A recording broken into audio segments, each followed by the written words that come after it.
Deixa eu ver como é que tá a pesquisa nesse momento aqui, antes do Bigato, do Capretes também falarem dessa final e essa possível ausência do Garro. 71% querem o Dorival fora da seleção brasileira, 29% a permanência dele. Mas vamos lá, Marcel Capretes, e essa notícia, hein, que a gente vai ter muito para falar do jogo amanhã, mas essa notícia chama a atenção. Rodrigo Garro com problemas no joelho, né? Ele sente dores, né? Já ficamos sabendo que ele já fez infiltrações anteriormente e parece que o problema persiste, Capretes. Bom, o Rodrigo Garro em 2025, ele não tá 100%, né? A gente está quase em abril, semana que vem já começa o mês 4 do ano, não é mais comecinho de ano. E ele não conseguiu jogar tudo que ele pode, ele teve alguns pequenos bons momentos. Ele já chegou machucado, teve a questão do acidente que, querendo ou não, abala o jogador, né? Ele se envolveu num acidente na Argentina, ainda nas férias, e morreu uma pessoa. Então, assim, não sei os detalhes, e aí cabe a justiça lá, nem vou entrar nessa seara, mas que mexe com o jogador, mexe. O jogador campo, corpo e espírito, né? Então, com certeza, isso aí ficou abalado. Agora, o Corinthians, ele vai ter que dar um jeito, e aí eu imagino que, de novo, o Ramon Dias coloque o Romero, né? Porque se ele colocar mais um volante no lugar do Garro, ele vai ficar sem o arranque, né, Weber? E aí é um problema. Porque você colocar mais um jogador no meio não quer dizer que você vai se defender melhor. O Romero é um jogador que, claro, é uma característica completamente diferente da do Garro, mas ele pode ajudar. Porque eu imagino, estratégia de jogo, o que o Ramon Dias pensou e o que o Abel Ferreira pensou nesses 11 dias de um intervalo de um jogo para o outro. O Abel Ferreira vai ter que ir para cima, vai ter que propor o jogo e o Corinthians vai ficar esperando. A torcida do Corinthians amanhã vai aceitar o Corinthians marcando atrás da linha da bola, esperando o Palmeiras. Foi assim no Allianz Parque, o Corinthians ganhou de 1-0. Amanhã a pressão tá no Palmeiras. Quem vai ter que sair, quem vai ter que propor é a equipe palmeirense. E aí o Corinthians, ele vai ter que ter o contra-ataque. Então o Romero, como ele é um jogador de mais velocidade, ele pode ser muito útil amanhã. Eu, se fosse o Ramon Dias, na ausência do Garro, não colocaria...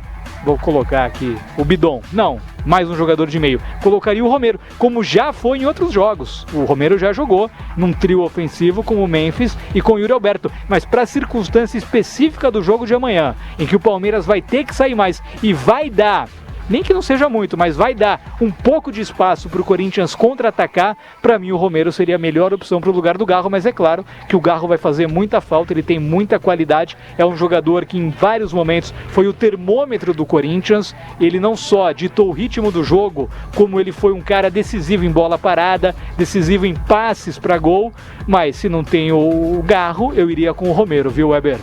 E na sua opinião, esse possível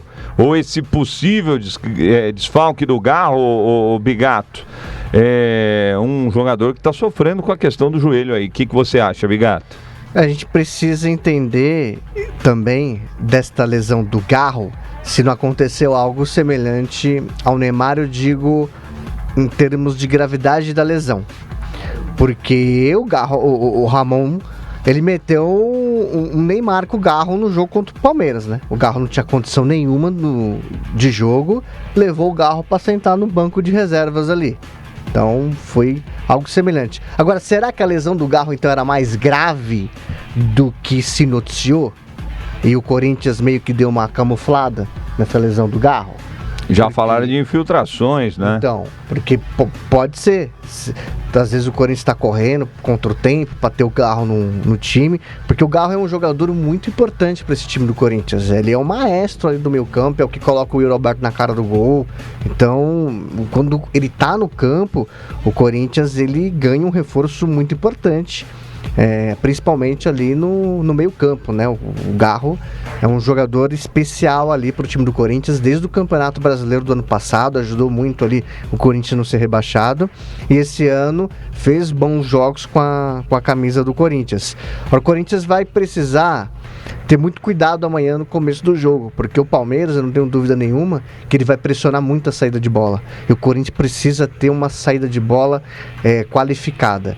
Porque no jogo do Allianz Parque, o Palmeiras fez uma pressão muito grande nos primeiros 15 minutos de jogo e o Corinthians poderia ter tomado ali 2 gols. Um gol, o Mateuzinho salvou ali embaixo do gol. Então, o Palmeiras, eu não tenho dúvida nenhuma que vai pressionar muito o Corinthians. O Palmeiras, o Weber Lima, ele, apesar da vantagem que o Corinthians tem de 1-0, é uma vantagem importante, mas eu vou recordar do último título de campeão paulista que o Corinthians conquistou. O Palmeiras ganhou dentro da Neoquímica Arena por 1-0, o Corinthians ganhou dentro do Allianz Parque com um gol de Rodriguinho por 1-0, e nos pênaltis o Corinthians foi campeão. Isso é bom para o Corinthians não subir no salto e no estufar o peito que o título já está conquistado. Muito pelo contrário. O Palmeiras, ele tem um time mais qualificado que o Corinthians e tem um conjunto muito melhor treinado que o Corinthians. É um trabalho de longo prazo que o Abel Ferreira desenvolve no time do Palmeiras. E apesar da vantagem que o Corinthians conquistou, Weber Lima, no meu entendimento, o Palmeiras, ele entra com mais possibilidade de ser campeão amanhã que o Corinthians. Apesar da vantagem que o Corinthians conquistou, o Palmeiras imprimiu o ritmo de jogo que ele tem, e é muito difícil uma decisão em 2 jogos, um time jogar mal 2 jogos. Então eu não acredito que o Palmeiras amanhã também vai fazer um jogo ruim contra o Corinthians. Então o Palmeiras, ele tem um poder de fogo muito grande, e eu entendo que amanhã o Palmeiras entra com mais possibilidade de vencer o jogo do que o Corinthians, porque o Corinthians acostuma a se acomodar e sentar na vantagem. Esse é notório dentro do Corinthians. Corinthians, quando tem vantagem, ele senta em cima da vantagem. Isso é um risco que o Corinthians sempre corre em seus jogos, que é muito perigoso. O Corinthians tem que entrar no campo como se tivesse 0-0, com seriedade, disputando uma bola como vai ser, né, uma final importante. Então o Corinthians não pode perder a concentração, porque se o Corinthians entrar um pouco acomodado, ele vai ser engolido pelo Palmeiras dentro da Neoquímica Arena. Acho que o Palmeiras, hoje, se eu tivesse que dar um palpite hoje, Weber Lima, na minha opinião, o Palmeiras será o campeão paulista. Eduardo Toni, deixa eu mandar um abraço para você, Eduardo Toni, do marketing no São Paulo. Ô Eduardo Toni, que essa notícia do Palmeiras, vai lá, pula o muro aí, Eduardo Toni, vai aprender um pouquinho lá com o Everaldo Coelho lá, que é o líder do marketing lá do Palmeiras. 270 milhões na camisa o Palmeiras acaba de fechar com novos patrocínios. O Eduardo Toni do São Paulo conseguiu no ano passado fechar com uma casa de aposta com um valor menor que o Santos na Série B. O Santos conseguiu fechar um patrocínio maior na Série B com uma casa de aposta do que o São Paulo, que tinha acabado de conquistar o título da Copa do Brasil, era o atual campeão da Copa do Brasil, e o marketing do São Paulo conseguiu um valor bem inferior ao do Santos. O Palmeiras acaba de divulgar, né, que a camisa do Palmeiras vale 270 milhões com os novos patrocinadores.